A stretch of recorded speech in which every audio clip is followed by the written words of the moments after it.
제가 이렇게 이제 웃음이 나오는 이유는 야 그런 분을 우리는 지금까지 범죄자 프레임에 그리고 마치 도덕 파탄자인 것처럼 이렇게 프레임에 씌워서 이분이 살아왔던 과거에 대해서 스스로 질문을 하거나 뭔가 그 내용을 확인하기보다는 그냥 언론이 만들어낸 프레임 안에서 막 우리가 헤매고 있었다라는 생각이 드니까 그 얘기 이제 잠시 후에 좀 하기로 하고요. 공장은 어디였습니까? 그 당시 8개월 동안 이제 학력고사 준비하는 기간에 다녔던 공장은 오리엔트라고 시계 오리엔트 공장. 지금 옛날에 왜 전공이라는 우리가 예. 매 정각되면 정확한 오리엔트 시도가 예. 뭐 10시를 알려드리겠습니다. 예. 뭐 3시를 알려드리겠습니다. 그거 하던 그 오리엔트. 오리엔트 전공은 그럼 오래 다녔습니까? 그 시점만 다녔습니까? 아니면 소년공 가장 오래 다닌 공장 중에 하나가 오리엔트. 몇 살 때부터 몇 살 때까지 다녔어요? 한 2년 그러니까 예. 중간에 한번 쉬고 예. 그렇게 다녔어요. 어쨌든 중앙대학교에 이제 장학생으로 입학했을 때는 오리엔트 전공에서 받았던 월급의 한 3배 정도를 장학금으로 네, 받았다고 보면 그 돈이 20만 원 같으면 오리엔트 전공 다닌 소년공 또는 청년공 시절에는 한 7, 8만 원 정도 월급을 뭐 받았다. 보통 때는 보면 한 5만 3천 원 5만 3천 원. 받았더라고요. 예. 5만 원 3천 원 받아가지고 그 아버지한테 고스란히 갖다 주죠. 예. 그럼 아버지가 거기서 6천 원 이제 용돈으로 예. 차비하고 용돈으로 주면 그 6천 원 받아가지고 거기서 3천 원씩 어머니한테 따로 몰래 맡겨서 저금하고 자기 몫으로 그리고 3천 원 가지고 한 달 생활했던 네. 사람이 이재명 후보였죠. 그런데 우리는 지금 현재 이재명 후보가 그 과거에 굉장히 가난하고 열악한 환경에서 살아남았다라는 정도는 알고 있지만 네. 뭐 시점이나 시기나 이런 것들을 자세히 모르고 있는데 그 과정에서도 중앙대에 가서 뭔가를 내가 뜻을 펼쳐봐야 되겠다. 변호사가 되겠다. 뭐 변호사가 된 사유도 뭐 그냥 어떻게 하다 보면 뭐 변호사 좋다 그럼 한번 가보자 뭐 이렇게 이제 본인 표현으로는 하던데 그런 극단적인 어려운 상황에서도 희망의 끈을 놓지 않았다. 그게 어디서 나오는 거죠? 그러니까 이재명 후보가 보면 그러니까 위기를 기회로 만드는데 비상한 능력이 있는 사람 같아요. 그것도 사실은 대학교를 꼭 가려고 하지도 않았거든요. 포기 아버지가 학원을 안 보내주니까 야간 학교를 좀 보내달라고 그래도 아버님이 안 보내줬거든요. 그러니까 이제 포기하고 있다가 팔을 다쳐요. 기계에 팔이 끼어서 이제 이 손목이 그러니까 어깨지거든요. 네. 그러니까 이 손목 바깥 손목의 뼈가 그러니까 어깨지고 나니까 이게 안쪽 손목은 이제 성장하면서 자라잖아요. 성장판이. 바깥 손목은 안 자라니까 이 불균형이 생기니까 시간이 지날수록 아픈 거죠. 그러니까 이제 공장에서도 옳게 일을 할 수가 없는 거죠. 공원으로서도 정상적인 생활을 할 수가 없으니까 이제 공부 안 하면 나는 살 길이 없네. 살기 위해서 공부를 해야겠다.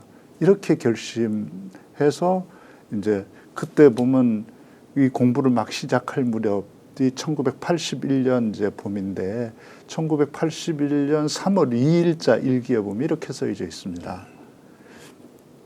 살은 그러니까 화살이란 거죠. 살은 시위를 떠났다.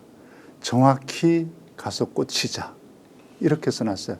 그래서 그게 무슨 뜻으로 이렇게 썼냐고 물어봤더니 그걸 제가 3년 전에 그 도지사 시절에 여쭤봤더니 본인이 이렇게 대답하더라고요. 궁적통 그 사투라고. 그래서 본인이 궁하면 통한다. 네, 궁하면 싸울 수밖에 없다. 그래서 여기서 자기 물러설 곳이 없고, 예. 그러니까 자기 혼신을 다해서 가서 성공해야 내가 살 수가 있고 또 우리 가족을 구할 수 있고 내가 뭔가 세상을 위해서 일할 수 있다. 그래서 그때 보면 그런 말도 쓰여져 있거든요. 그래서 공부해서 고생하는 다른 사람들의 빛이 되자. 네, 예. 뭐 그렇게 네. 그러면 보통 그냥 포기해버릴 거 아닙니까? 네. 물러서거나 그냥 대충 왜 내가 이걸 뚫고 나가야 되지라고 하는 것은 좀 천부적으로 타고난 무엇이 있다 이렇게 볼 수 있나요? 본인이 계속 그렇게 무조건 앞으로 나갔던 게 아니거든요. 예, 예. 절망하고 좌절해서 2번이나 예. 자살도 시도하거든요. 예. 그래서 실제 20알씩 수면제 사다가 먹고 그것도 이제 연탄불 번개탕 사다가 피워놓고 그렇게 2번 시도했는데 2번 다 실패했어요. 했죠. 그런 어려움을 겪고 살아남았죠. 그때 다행히 이제 약사가 예. 이상하니까 그러니까 이 가짜 약을 준 거죠. 소화제 같은 걸 주고 그리고 네, 이렇게 해서 수면제니까 이게 먹고도 안 죽은 거죠. 그 약사도 지혜로운 약사였습니다. 네. 참 생각해보면. 근데 이런 질문을 한번 드려보겠습니다. 왜 그러면 이재명 후보의 부친은 네. 자식들 뭐 공부를 좀 시켜도 되고 네. 또 머리도 좋았을 거 아닙니까? 네. 왜 굳이 공부를 못하도록 저렇게 말렸을까라는 부분이 굉장히 의문이 듭니다. 이제 왜 이 질문을 드리냐면 그 당시가 80년대 전후가 그렇게 찢어지게 가난해서 공부를 못할 정도는, 왜냐하면 77년도에 우리가 수출 100억 불 달성을 하고 경제 성장기에 이렇게 쭉 이제 가는 시점이어서 공부 자체를 못하게 할 정도는 아니었던 것 같은데, 시기적으로 그래서 보면. 똑같은 질문을 제가 그 그렇습니까? 이재명 후보의 형한테 물어봤어요. 예. 둘째 형, 이재영이라는 예. 형인데 그분을 만나서 물어봤어요. 똑같은 질문을 했더니 자기는 아버지를 충분히 이해했다.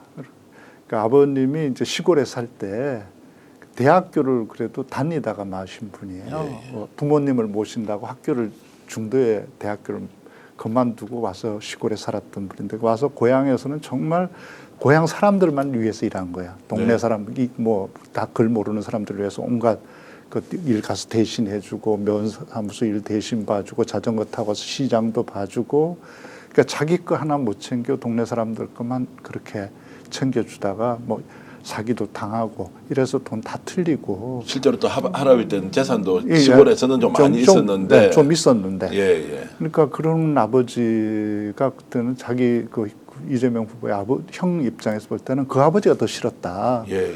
그런데 성남에 와서 이제 자리 잡으려고 어떻게 살아보려고 하니까 이제 그때는 야, 어정쩡하게 공부해봐야 자기처럼 해봐야 그냥 오히려 살기만 힘들고 네. 차라리 그런 허황된 꿈 버리고 박박 이제 공장에서 일하고 이렇게 해서 사는 게 낫다.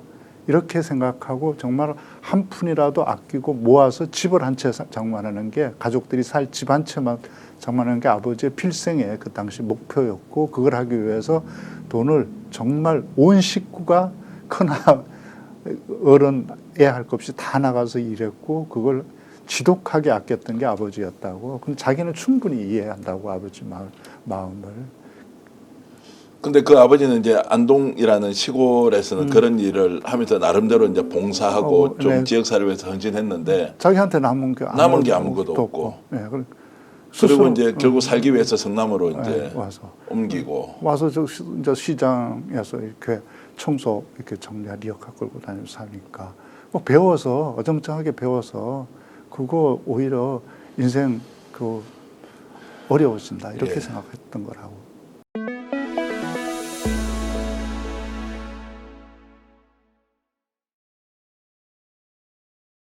오늘 방송 어떠셨습니까? 마음에 들었다면 구독, 좋아요로 스픽스를 응원해 주십시오. 여러분들의 구독, 좋아요는 가장 큰 힘이 됩니다. 스픽스 구독, 좋아요.